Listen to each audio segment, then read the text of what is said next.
So today we're going to be talking about French knots. There really isn't much of a difference between a French knot and a colonial knot, so we are just going to focus today on the French knot. There's two main ways to do a French knot. The first way that I'm going to show you is if you're using French knots to add texture to, say, a flower or something where you want lots of French knots near each other. And for that type of French knot, we're going to come up and go down in the same hole.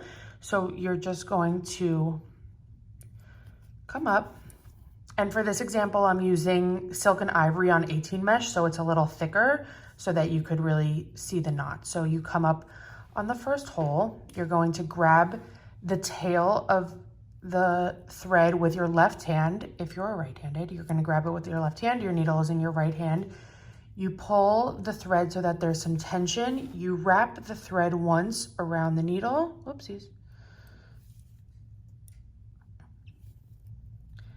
and then you're going to go back in the same hole that you came out of. The key to a French knot is to really hold the tension of the tail until you're pulled all the way through.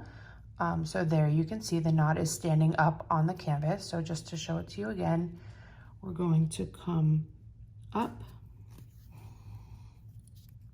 You hold the tail with a lot of tension, you wrap the needle once, and then you go back in the same hole.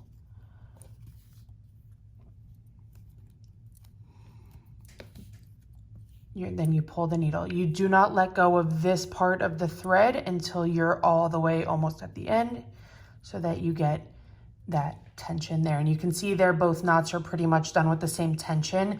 That's important for if you're doing a lot of French knots near each other. So just one more time here. You're gonna come up. You can also make it a little bit thicker by wrapping it twice. So you wrap it around the needle twice, and then you go back into that same hole. And there you can see that that knot is a little bit bigger.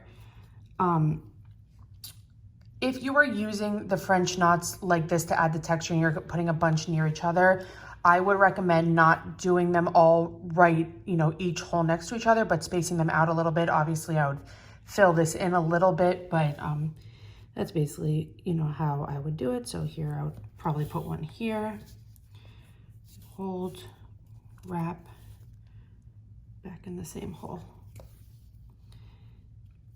Now, let's say you were doing French knots in the middle of a basket weave or a continental stitch, and you were just adding a French knot for some texture every, inch or so.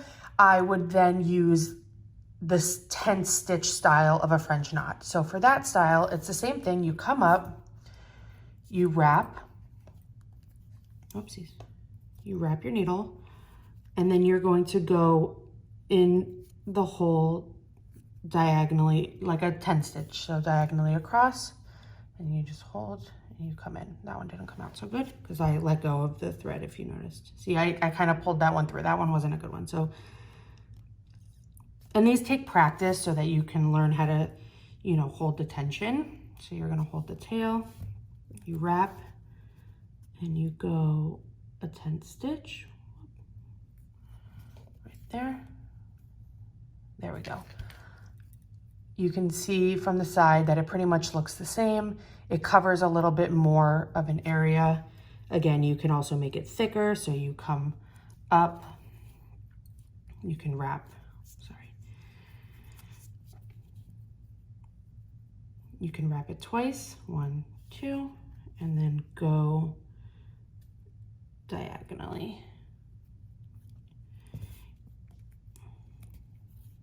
Like so.